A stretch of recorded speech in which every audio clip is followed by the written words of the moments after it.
ज्ञानी तू आत्मा हो। वर्तमान समय व्यर्थ को समाप्त करने का अटेंशन रखना है। नेगेटिव नहीं, गलत नहीं, बुरा नहीं। बाबा कहते वो तो फिनिश हो गया। वर्तमान समय व्यर्थ को समाप्त करने का अटेंशन रखना है। सबसे मुख्य बात, संकल्प रूपी बीज को समर्थ बनाना है। डबल अंडरलाइन, बीज सीड है, तो संकल्प रूपी बीज को समर्थ बनाना है। अगर संकल्प रूपी बीज समर्थ है तो वाणी, कर्म, संबंध सहज ही समर्थ हो ही जाता है। तो ज्ञान स्वरूप अर्थात हर समय, हर सेकंड, हर संकल्प समर्थ है। जो योग की परिभाषा जानते हो, वर्णन करते हो, वो सभी विशेषताएं प्रयोग में आती हैं। हम योग के बेनिफिट्स अर्थात मेडिटेशन के बेनिफिट्स क्या हैं? तो बाबा ने कहा जो योग की परिभाषा जानते हो, वर्णन करते हो, तो हम खुद भी जानते हैं, दूसरों को भी सुनाते हैं। तो हम क्या कहते हैं? मेडिटेशन से संस्कार परिवर्तन होता है। मेडिटेशन से परमात्मा से एक बहुत प्यारा पर्सनल रिलेशनशिप क्रिएट होता है। मेडिटेशन से परमात्मा के साथ कनेक्शन जुड़ता है और परमात्मा की सर्व शक्तियां मुझ आत्मा में भरती जाती है और उसका रिजल्ट मुझ आत्मा के संस्कार परिवर्तन हो जाते हैं और मेरे ओरिजिनल संस्कार हर कर्म में आते हैं और फिर उसका रिजल्ट मेडिटेशन से मन के संकल्प शुद्ध पवित्र हो जाते हैं, कर्म श्रेष्ठ हो जाते हैं, शरीर स्वस्थ हो जाता है, रिश्ते प्यारे हो जाते हैं, वायुमंडल बहुत शुद्ध बन जाता है और फिर संसार ही परिवर्तन हो जाता है। तो ये सारे मेडिटेशन के, योग के बेनिफिट्स हैं जो बाबा कहते हैं आप खुद भी इसे जानते हो, वर्णन करते हो। अब वो सभी विशेषताएं क्या प्रयोग में आती हैं? सबसे पहले अपने आप में ये चेक करो कि अपने संस्कार परिवर्तन में कहाँ तक प्रयोगी बने हो। अंडरलाइन, अपने संस्कार परिवर्तन में कहाँ तक प्रयोगी बने हो, ये चेक करना है। क्योंकि योग से संस्कार परिवर्तन होता है। ज्ञान हम रोज स्टडी कर रहे हैं, योग हम रोज कर रहे हैं, तो बाबा पूछते हैं संस्कार परिवर्तन में कहाँ तक प्रयोगी बने हो। क्योंकि आप सबके श्रेष्ठ संस्कार ही श्रेष्ठ संसार के रचना की नींव है। आप सबके श्रेष्ठ संस्कार ही श्रेष्ठ संसार के रचना की नींव है। अंडरलाइन, मुझ आत्मा का संस्कार श्रेष्ठ संसार की नींव है। अगर नींव मजबूत है तो अन्य सभी बातें स्वतः मजबूत हुई ही पड़ी है। अगर नींव मजबूत है तो अन्य सभी बातें स्वतः मजबूत हुई ही पड़ी है। तो ये देखो कि संस्कार समय पर कहाँ धोखा तो नहीं देते हैं। श्रेष्ठ संस्कार को परिवर्तन करने वाले कैसे भी व्यक्ति हो, वस्तु हो, परिस्थिति हो, योग के प्रयोग करने वाली आत्मा को श्रेष्ठ से साधारणता में हिला नहीं सकते। अटेंशन और अंडरलाइन, ये अंडरलाइन है। श्रेष्ठ संस्कार को परिवर्तन करने वाला कैसा भी व्यक्ति हो, है ना, हमारा संस्कार श्रेष्ठ है। सामने वाला व्यक्ति कैसा भी हो, व्यवहार कैसा भी हो, वस्तु कैसी भी हो, परिस्थिति कैसी भी हो, योग के प्रयोग करने वाली आत्मा को श्रेष्ठ से साधारण में हिला नहीं सकते। अंडरलाइन। ऐसे नहीं कि बात ही ऐसी थी, व्यक्ति ही ऐसा था, वायुमंडल ऐसा था, इसलिए श्रेष्ठ संस्कार को परिवर्तन कर साधारण व्यर्थ बना दिया। तो क्या इसको प्रयोगी आत्मा कहेंगे? चेक किस पर ब्लेम करके हमने अपने श्रेष्ठ संस्कार को साधारण बना दिया। क्या इसको प्रयोगी आत्मा कहेंगे? प्रयोगी आत्मा क्या करती है? साधारण संस्कार को श्रेष्ठ बनाती है। योग वही तो करता है, हमारे साधारण, गलत, व्यर्थ, नेगेटिव संस्कारों को भी श्रेष्ठ बनाती है। लेकिन बाबा कहते हैं परिस्थिति आने पर हम अपने श्रेष्ठ संस्कारों को ही साधारण बना देते हैं। तो क्या इसको प्रयोगी आत्मा कहेंगे? अगर समय पर योग की शक्तियों का प्रयोग नहीं हुआ तो इसको क्या कहा जाएगा?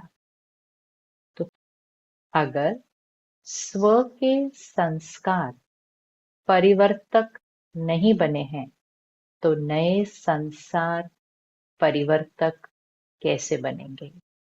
खुद के ही संस्कार नहीं परिवर्तन किए तो फिर संसार को कैसे बदलेंगे? अगर स्व के संस्कार परिवर्तक नहीं बने तो नए संसार परिवर्तक कैसे बनेंगे? प्रयोगी आत्मा की पहली निशानी है संस्कार के ऊपर सदा प्रयोग में विजयी। Double underline. प्रयोगी आत्मा की पहली निशानी है संस्कार के ऊपर सदा प्रयोग में विजयी। दूसरी निशानी है प्रकृति द्वारा आने वाली परिस्थितियों पर योग के प्रयोग द्वारा विजयी। दूसरी, परिस्थितियों पर योग के द्वारा प्रयोग कर विजयी। समय प्रति समय प्रकृति की हलचल भी योगी आत्मा को अपनी तरफ आकर्षित करती है। ऐसे समय पर योग की विधि प्रयोग में आती है। तो 2 स्टेप्स है। पहली निशानी संस्कार के ऊपर सदा प्रयोग में विजय, और दूसरा प्रकृति द्वारा आने वाली परिस्थितियों में विजय। वर्तमान समय प्रकृति की हलचल भी योगी आत्मा को अपनी तरफ आकर्षित करती है। तो ऐसे समय पर विधि प्रयोग में आती है। कभी योगी पुरुष को व पुरुषोत्तम आत्मा को प्रकृति प्रभावित तो नहीं करती, क्योंकि ब्राह्मण आत्माएं पुरुषोत्तम आत्माएं हैं। प्रकृति पुरुषोत्तम आत्माओं की दासी है। प्रकृति पुरुषोत्तम आत्माओं की दासी है। प्रकृति अर्थात सारी चीजें, कोई भी परिस्थिति भी आती है इस देह की दुनिया को प्रकृति तत्व कहा जाता है। तो प्रकृति पुरुषोत्तम आत्माओं की दासी है। मालिक दासी के प्रभाव में आ जाए तो इसको क्या कहेंगे? मैं आत्मा, मालिक, ये देह प्रकृति है और फिर इस सृष्टि की हर चीज प्रकृति है। तो बाबा ने कहा मालिक दासी के प्रभाव में आ जाए तो इसको क्या कहेंगे? आजकल पुरुषोत्तम आत्माओं को प्रकृति साधनों और सैल्वेशन के रूप में प्रभावित करती है। अंडरलाइन। प्रकृति किस रूप में आकर्षित कर रही है? साधनों और सैल्वेशन के रूप में प्रभावित करती है। साधन व सैल्वेशन के आधार पर योगी जीवन है। साधन व सैल्वेशन कम तो योग युक्त भी कम। इसको कहा जाता है प्रभावित होना। प्रभावित होना अर्थात डिपेंडेंसी, उस चीज के प्रभाव में। साधन व सैल्वेशन कम तो योग युक्त भी कम। इसको कहा जाता है प्रभावित होना। योगी व प्रयोगी आत्मा की साधना के आगे साधन स्वतः ही स्वयं आते हैं। डबल अंडरलाइन, इसको अंडरलाइन करना है। साधन साधना का आधार नहीं हो, लेकिन साधना साधनों को स्वतः आधार बनाएगी। इसको कहा जाता है प्रयोगी आत्मा। तो 3 स्टेप्स चेक करना है। साधन व सैल्वेशन से प्रभावित नहीं। साधन व सैल्वेशन कम तो योग युक्त भी कम। इसको कहा जाता है प्रभावित होना। योगी व प्रयोगी आत्मा की साधना के आगे साधन स्वतः ही स्वयं आते हैं। साधना के आगे साधन स्वतः ही स्वयं आते हैं। साधन साधना का आधार नहीं हो, लेकिन साधना साधनों को स्वतः आधार बनाएगी।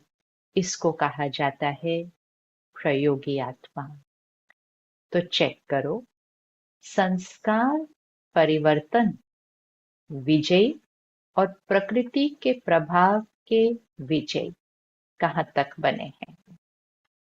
संस्कार परिवर्तन विजय और प्रकृति के प्रभाव के विजय कहाँ तक बने हैं?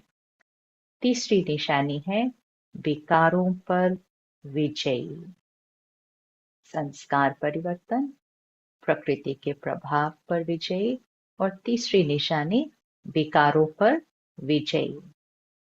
योगी व प्रयोगी आत्मा के आगे ये 5 विकार जो दूसरों के लिए जहरीले सांप हैं, लेकिन आप योगी प्रयोगी आत्माओं के लिए ये सांप गले की माला बन जाते हैं। दूसरों के लिए ये जहरीले सांप है, लेकिन आप योगी प्रयोगी आत्माओं के लिए ये सांप गले की माला बन जाते हैं। आप ब्राह्मणों के और ब्रह्मा बाप के अशरीरी तपस्वी शंकर स्वरूप का यादगार अभी भी भक्त लोग पूजते और गाते रहते हैं। अशरीरी और विकारों रूपी जहरीले सांप पर विजय। सांप गले की माला बन जाते हैं। दूसरा यादगार, ये सांप आपके अधीन ऐसे बन जाते हैं जो आपकी खुशी में नाचने की स्टेज बन जाते हैं। ये सांप आपके अधीन ऐसे बन जाते हैं जो आपकी खुशी में नाचने की स्टेज बन जाते हैं। तो श्री कृष्ण जी को कैसे दिखाते हैं? नाग पर डांस कर रहे हैं। और श्री विष्णु जी को कैसे दिखाते हैं? शेष नाग की शैया पर लेटे हुए हैं। तो नाग है हर जगह। तो वो नाग किसका प्रतीक है? विकारों का। जहरीले विकारों रूपी नाग। तो उस पर जीत पाई तो अर्थात वो सांप गले की माला बन गया। वो सांप खुशी में नाचने की स्टेज बन जाता है। जब विजयी बन जाते हैं तो क्या अनुभव करते हैं? क्या स्थिति होती है? खुशी में नाचते रहते हैं ना। तो ये स्थिति स्टेज के रूप में दिखाई है। स्थिति को भी स्टेज कहा जाता है ना। हम कहते हैं ना, इस समय मेरी स्टेज कैसी है, मेरी स्थिति कैसी है। ऐसे विकारों पर विजय हो, इसको कहा जाता है प्रयोगी। तो ये रिद्धि सिद्धि वाले नहीं, विधि से सिद्धि। रिद्धि सिद्धि वाले नहीं, विधि से सिद्धि। तो समझा क्या करना है सब कुछ, लेकिन समय पर प्रयोग करना और प्रयोग सफल होना, इसको कहा जाता है ज्ञान स्वरूप आत्मा।